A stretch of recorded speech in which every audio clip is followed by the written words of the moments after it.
Hey guys, welcome back to another video. My name is Kerry. This is the guide for the GR20. The GR20 is a point-to-point trek on the French island of Corsica in the Mediterranean. This trek can be started at either Calanzana in the north or Conca in the south. Visavona is the unofficial midway point of this trek, separating the north from the south, with the north section being the harder miles.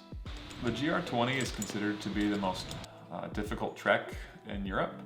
Over the course of just over 100 miles, you have over 39,000 feet of elevation gain, and the terrain is technical at times.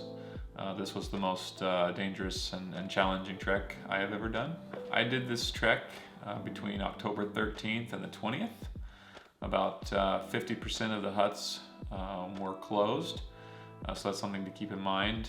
That's out of the off season in mid-October. I believe they closed early October.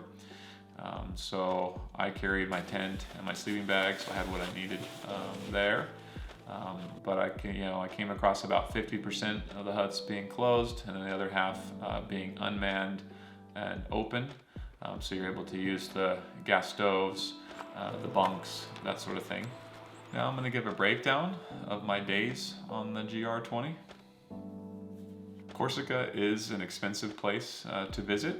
I went in the off season, and I think my expenses were right around $800 minus the flights. And I can imagine it being considerably more going in the high season, say in the summertime, June through August. This hike beat up my feet like no other. There are so many sharp rocks and jagged edges that you cover across large sections. My favorite sections were more in the middle of the trek when passing through forests. Corsica has some beautiful forests and pristine rivers. I also really enjoyed the autumn colors this time of year. So that was a nice bonus going middle of October. Corsica is a great place to see the stars. I really enjoyed the last 2 nights sleeping outside my tent right on the trail. Okay guys, during this section I'm just use Google Maps here to show where Corsica is. So here we're in the Mediterranean right here, Italy, France. This is the island of Corsica right here, or Corse. There are 4 international airports on Corsica: Bastia and Calvi in the north.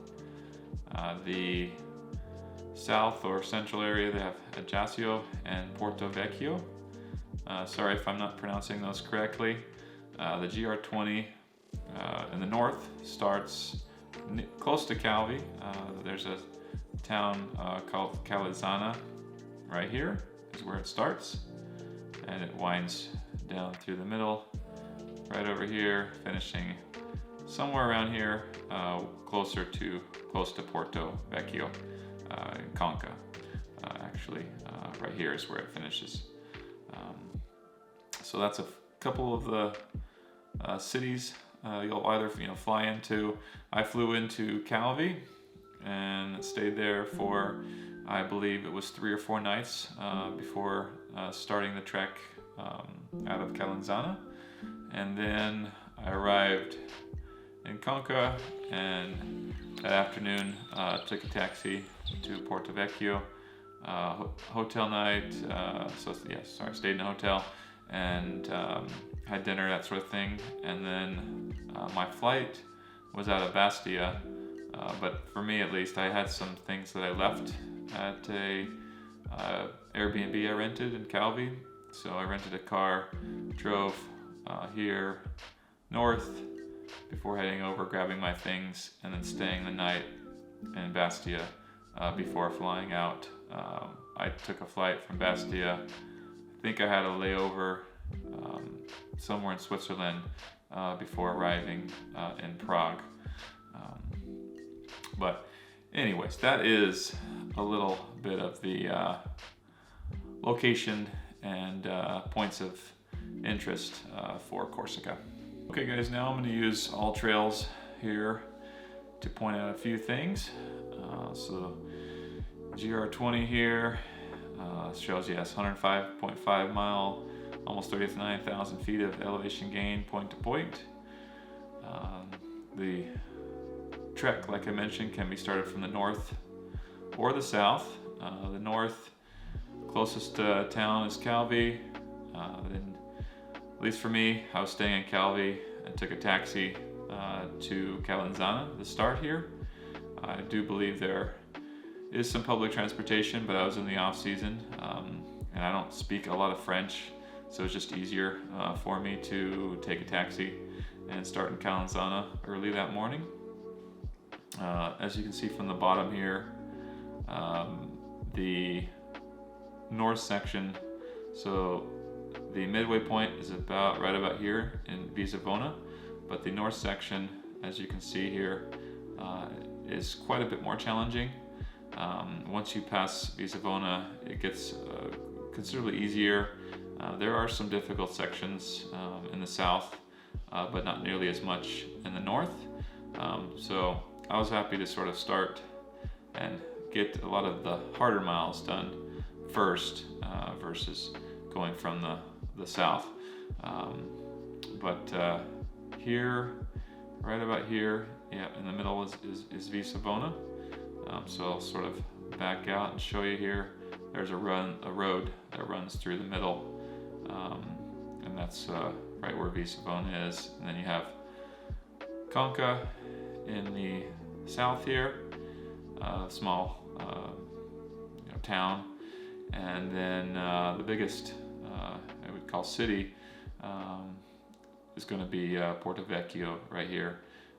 So I imagine some folks will maybe fly into here and then make the start in Conca, or again, like I did, ending in Conca, staying the night in Porto before renting a car and flying out of Bastia. I'm going to switch up the map here and go 3D a little bit and just show, try to show some of the sections in the north. I do want to point out one thing with the All Trails map, so I'll do that right now. Let's go with satellite view. The All Trails map needs to be changed. The trail is well marked with red and white lines, but on day 2 for me, going down into an area called Asco, which I'll point out here for us, right about here.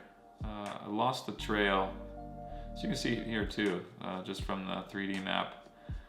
There's some steep sections. I mean, it is the hardest hike in Europe. It is considered by many to be the hardest hike for a reason. There are some quite challenging ascents and descents.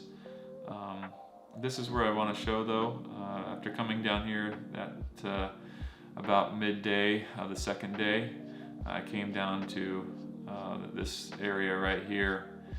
I was again still thinking that some things may be open. I didn't pack enough food. I had enough, barely enough. Some people helped out, but I was hoping to maybe still be able to get like a lunch, that sort of thing. But this, by October 8th, I think it was, maybe 9th, sorry, there was nothing open here.